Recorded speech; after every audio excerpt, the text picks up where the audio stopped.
வணக்கம் மக்களே. அஞ்சனா சுபி தமிழ் ஆடியோ நாவல்ஸுக்கு உங்களை அன்புடன் வரவேற்கும் நான் உங்கள் ஆர்ஜே கிருத்திகராஜ். இன்னைக்கு நாம கேட்க போகிற கதையோட தலைப்பு காதல் ஔஷதம் நீ. இந்த கதை உங்களுக்கு பிடிச்சிருந்தால் லைக் பண்ணுங்கள், கமெண்ட் பண்ணுங்கள், உங்கள் ஃப்ரெண்ட்ஸ் அண்ட் ஃபேமிலி கூட ஷேர் பண்ணுங்கள். நம்ம சேனல் இன்னும் நீங்கள் சப்ஸ்கிரைப் பண்ணலைன்னா பக்கத்தில் உள்ள பெல் ஐக்கானையும் ப்ரெஸ் பண்ணிவிடுங்க. சரி வாங்க கதைக்குள்ளே போகலாம். ஔஷதம் 4. அஜயை வழி அனுப்பிவிட்டு தன் அலுவலக அறைக்குள் நுழைந்தவனை பார்த்து சிரித்தது மேசை மேல் வீற்றிருந்த சீஸ் கேக் துண்டு. கடையின் புது தயாரிப்பு போல சுவை பார்க்க அமீர் அனுப்பியிருக்கக்கூடும் என்று எண்ணி அதை பெற்று வாயில் வைக்க போனவனை ஈர்த்தது பக்கத்தில் மடக்கி வைக்கப்பட்டிருந்த துண்டு சீட்டு.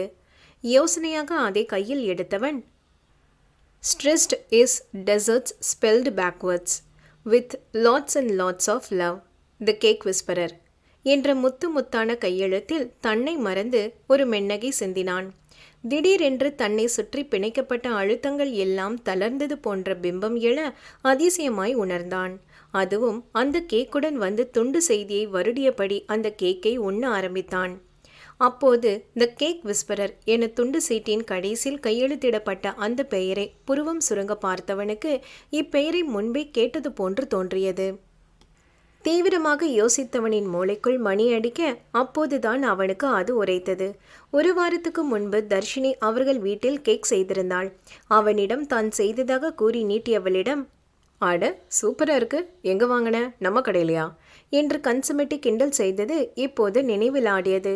அவன் கீழியில் முகம் சிவந்து முறைத்த சின்னவளும் விடாமல், "நினப்புதான், இது நான் யூடியூப்ல த கேக் விஸ்பரரோட ரெசிபி பார்த்து செஞ்சது" என பெருமையாக கூறி இல்லாத காலரை தூக்கிவிட்டு கொண்டாள். "அடேங்கப்பா, அவ்வளோ பெரிய அப்பாட்டக்கிறாங்க" என ஆச்சரியம் காட்டி நக்கலடித்த தமையனிடம், "இங்க பாருங்க" என்ற அந்த சேனலையும் இன்ஸ்டா பக்கத்தையும் காட்ட கொஞ்சம் அசந்துதான் போனான் ரிஷி. ஆனால் எந்த சமூக வலைத்தள பக்கங்களிலும் அந்த கேக் விஸ்பரரின் புகைப்படம் மட்டும் தென்படவில்லை. அதை நினைவு கூர்ந்தவன் தங்கைதான் வேலை நேரத்தில் தன்னுடன் விளையாடுவதாக எண்ணி எரிச்சலுற்றான். பாதி உண்ட கேக்குடன் வேகமாக தங்கள் கஃபேவுக்குள் நுழைந்த ரிஷி நந்தன் ஆங்காங்கே அமர்ந்து இருந்த வாடிக்கையாளர் கூட்டத்தில் தர்ஷினியை தேடி தோல்வியுற்றான். கடையின் குளிரூட்டப்பட்ட கண்ணாடி பேழைக்குள் அடுக்கி வைத்திருந்த தான் உண்ட வகை கேக்கை இடுங்கிய விழிகளால் கூர்ந்தவனுக்கு இது என்ன விளையாட்டு என லேசான சினம் துளிர்த்தது. ஆனால் அடுத்த கணம் இதை யார் செய்திருப்பார்கள் என்ற சுவாரஸ்யம் கூடியது. அந்த இடத்தை தன் கழுகு பார்வையால் அளந்தவனின் விழிகள் அன்னிச்சையாய் அந்த வெதுப்பகத்தை புருவம் சுருங்க பார்த்தது. முதல் முறை கடைக்கு மட்டுமல்லாது அலுவலகம் அறைக்கும் சேர்த்து சிசிடிவி மாட்டியிருக்க வேண்டுமோ என்று நினைத்தவன், "ஆமாம், பைசா பிரயோஜனம் இல்லாத விஷயத்துக்கெல்லாம் சிசிடிவி மாட்டணுமா, வேற வேலை இல்லை" என்று சடுதியில் தன் எண்ணத்தை மாற்றியும் கொண்டான். ஏதோ ஒரு உள்ளுணர்வு உந்த அந்த வெதுப்பகத்துக்குள் நுழைய காலடி எடுத்து வைக்க முனைந்தவனை தேக்கியது. "Excuse me sir, food waste not allowed here" என்ற பெண் குரல். தேவகானமாய் தன் செவி தீண்டிய தையலின் குரலில் புருவம் உயர்த்தி, "இஸ் இட்?" என்று முனகியவனின் வலது கால் அடுத்த அடியை எடுத்து வைக்காமல் சண்டித்தனம் செய்தது. குரல் வந்த திசையில் சடாரென திரும்பியவனின் கண்களில் விழுந்தது பாவையின் பக்கவாட்டு தோற்றம். ஓரக்கண்ணால் அவன் தன்னை உறுத்து கொண்டிருப்பதை நோட்டமிட்ட வர்தினியும், கண்டுபிடிச்சிருப்பானோ என்று எண்ணிக்கொண்டே கருமமே கண்ணாக தான் அலங்கரித்து கொண்டிருந்த சாக்லேட் ரஃபேல் கேக்கோடு ஐக்கியமானது போல கச்சிதமாக நடித்து கொண்டிருந்தாள். தனக்கே கட்டளையிட்ட கண்ணியை கண்களால் அளந்தவன் அவள் கோரிக்கையை ஏற்று மறுப்பு தெரிவிக்காமல் தன் காலணியை வெளியே கழட்டிவிட்டு உள்ளே நுழைந்தான். தன்னை இயல்பாக காட்டிக்கொண்டாலும் எங்கு தன்னை கண்டுபிடித்து விடுவானோ என்ற பதட்டத்தில் வர்தினியின் கைகள் லேசாக நடுக்கம் கொண்டது. அப்போது அவன் வருகை கண்ட நவீனும் அமீரும் என்னமோ ஏதோ என்று விழுந்தடித்து கொண்டு ஓடி வந்தனர். அவர்களிடம் ஒரு மெல்லிய தலையசைப்பை தந்தவன் தன் லேசர் விழிகளால் அந்த வெதுப்பகத்தின் உள் நின்று பணியாற்றிய அனைவரையும் அளந்தான். "யார் அந்த கேக் விஸ்பரர்?" என்ற கேள்வியுடன் அவ்விடத்தை சுற்றி வந்தவன் சாதாரணமாக முகத்தை வைத்துக்கொண்டு நவீனிடம் வந்து, "சீஸ் கேக் ஏதாவது டேஸ்ட் பார்க்க என் ரூமுக்கு அனுப்பியிருந்தீங்களா?" என்று வினவினான். இல்லை என்பதாக தலையசைத்தவரிடம் உடனே, "இல்லை, சீஸ் கேக் ஏதாவது புது வெரைட்டி இன்ட்ரடியூஸ் பண்ணீங்களான்னு கேட்டேன்" என சட்டென சமாளிப்பாக உரைத்து முழுப்பினான். முகத்தில் குழப்ப ரேகைகள் படர, "இல்லை சார், யூஷுவல் ரெசிபி தான்" என அவன் பேச்சு புரியாமல் உரைத்தார்.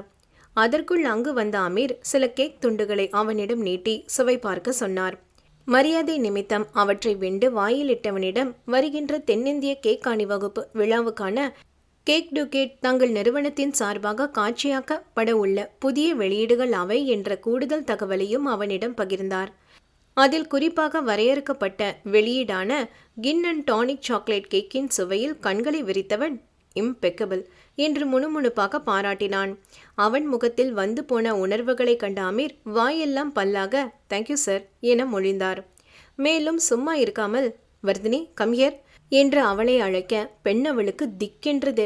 ஐயோ போச்சு, வேலை விட்டு துரத்த போறான் என்று மனதில் எண்ணியபடி கண்களில் பிடிபட போகும் அச்சத்துடன் சென்றாள். ரிஷியிடம் இவங்க ரெசிபி தான் சார் அது என்று அவளை அறிமுகப்படுத்தினார் அமீர். அதற்குள் ஸ்டோர் ரூமில் இருந்து அமீருக்கு அழைப்பு வர என்னவென்று பார்க்க சென்றார் அவர். தன் முன் சீரொடியில் நின்ற பாவையின் பேராளி கயல்களை கண்டவனின் மனம் ஜின் கேக் நைஸ், சரியாதான் பேர் வச்சிருக்காங்க என்று எண்ணியது. திடீரென்று தன் எண்ண ஓட்டம் செல்லும் திசையை கண்டு திடுக்கிட்டான். ஒரு வாட்டி அடிபட்டா புத்தி வராத ரிஷி உனக்கு என்று தனக்குத்தானே கடிவாளமிட்டவன் தலையை உதறி மனதோடு தன்னை கடிந்து கொண்டான். அவளது இடது பக்க தோளில் குத்தியிருந்த ஹம்சவர்தினி இன்டர்ன் பேஸ்ட்ரி ஷெஃப் என்ற பேட்சில் பார்வையை பதித்தவன் அவளை ஆராய்ச்சியாக பார்த்தான். தன்னை கண்டால் பயந்து நடுங்கும் பணியாளர்களுக்கு மத்தியில் காலணியை கழட்டிவிட்டு வர சொல்லி தைரியமாக ஆணை பிறப்பித்த பெண்ணவளின் பேச்சு அவனை திரும்பி பார்க்க வைத்ததென்னவோ உண்மை. நம்ம கிட்ட விளையாண்டது இவளா இருக்குமோ என்ற எண்ணம் ஒதிக்க அவளை ஆழ்ந்து பார்த்தான் ரிஷி.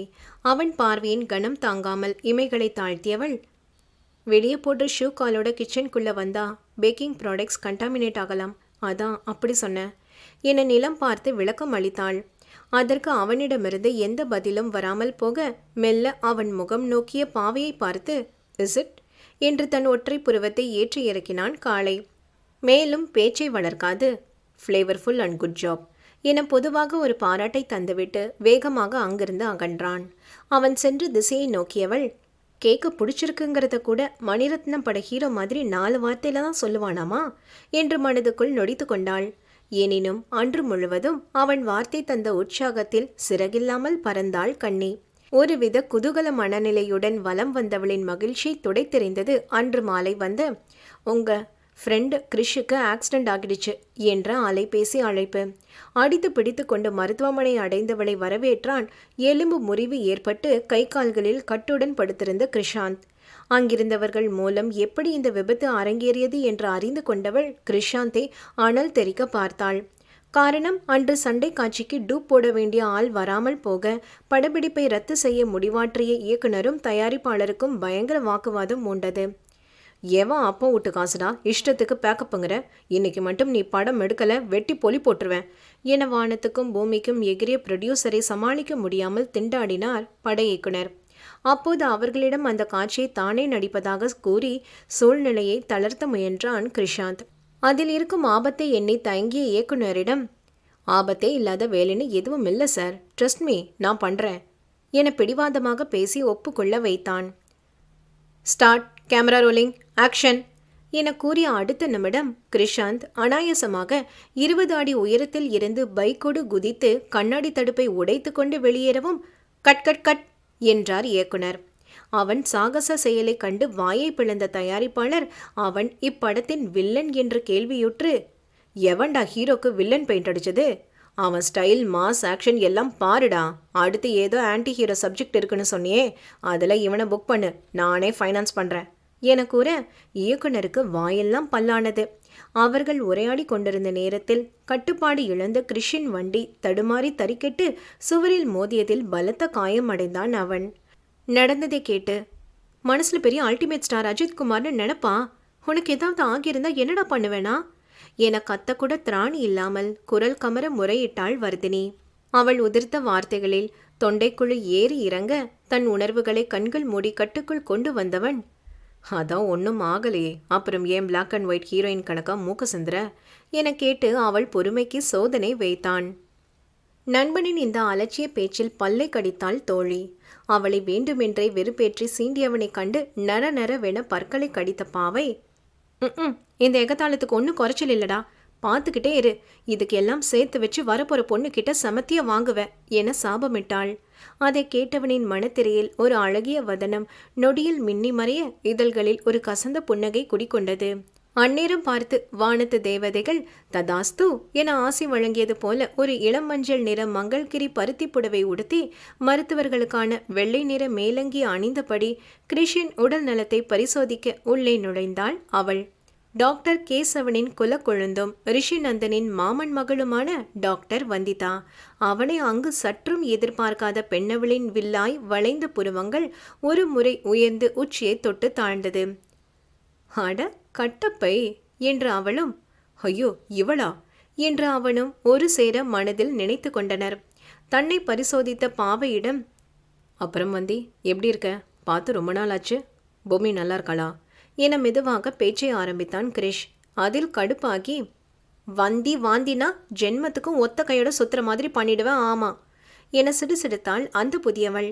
அவர்கள் உரையாடலை கண்கள் இடுங்க ஒருவித சுவாரஸ்யத்துடன் பார்த்து கொண்டிருந்த வர்தினியிடம், நான் சொல்லுவேன்ல பூமியோட மாமா பொண்ணுன்னு, அது மேடம் தான் என ஒரு மாதிரி குரலில் வேண்டா வெறுப்பாக அறிமுகப்படுத்தினான்.